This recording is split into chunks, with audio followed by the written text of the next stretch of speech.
TSN's top 50 list is coming up, the projected top 50 players of this upcoming season, and 50 through 41 was released today. You mentioned Connor Bedard a few moments ago. He's at 48.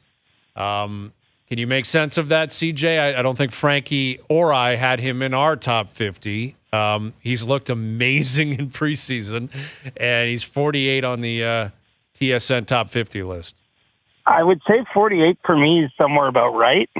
Because I think that there's a danger, of course, getting too hyped up, pushing a rookie. But I mean, this guy, he's just everywhere he's gone. It's a track record of far exceeding expectations.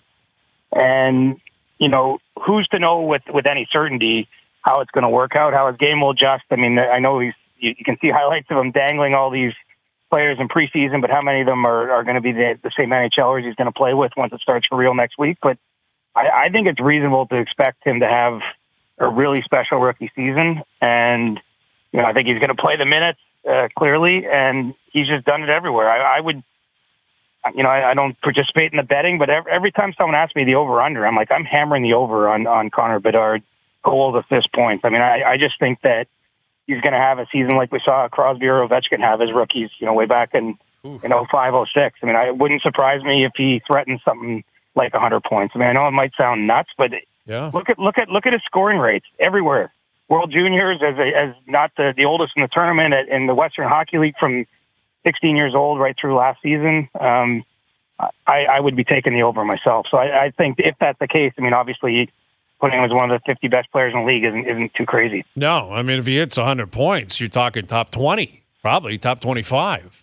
Probably top 10 in next year's. If he hits 100 points as a rookie, he will be probably in the top 10 next year. Yeah. And it very well could be 100% reasonable. And you're right, CJ, about history. Like, history would suggest the most hyped, like the generational talent, the McDavids, the Crosbys, the Ovechkins, they came out of the gate flying. Like Crosby and Ovechkin, they each had 100 points their first year. Now, they were older, right? They had to wait a year because of the lockout. Yeah. Like, I think Ovi might have been 20 and Sid would have been 19.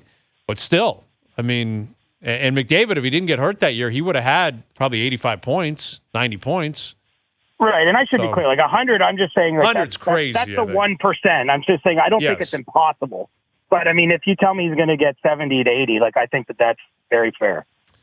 Yeah, it's tough to argue based on the hype, based on what he did in junior and what he's done in the preseason. I still didn't have him in my top 50. Admittedly, I did not. I didn't because I wasn't going to give it like a gratuitous, okay, I'll throw you in to throw you in.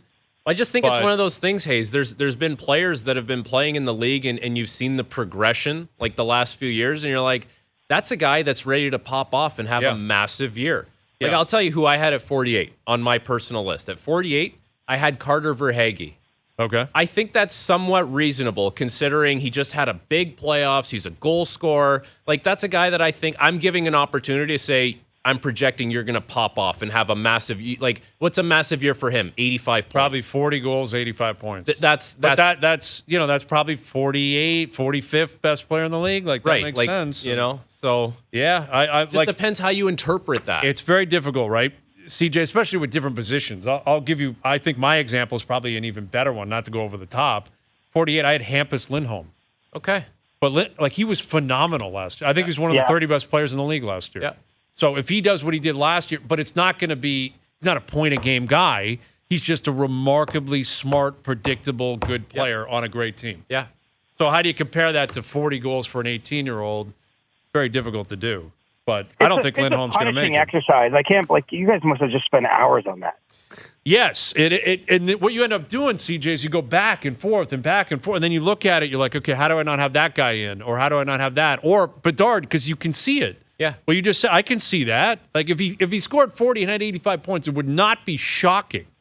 It wouldn't be. I'm not expecting it, but it wouldn't be shocking. And if he does that, he deserves to be in the top 50. And it's a projection. You make your list in parts, right? You do your top fives easy. Yeah, exactly. Everyone's top 5 is going to be the same, just different. Then your top 10, your top 20. Once you get after 20, from 20 to 50, that's when you kind of make a list, and then you let it simmer, and then you go back to it. You're like, hey, how do I feel about this player today? And then you're not so sure. I don't know, 2 weeks of like simmering on this, off and on.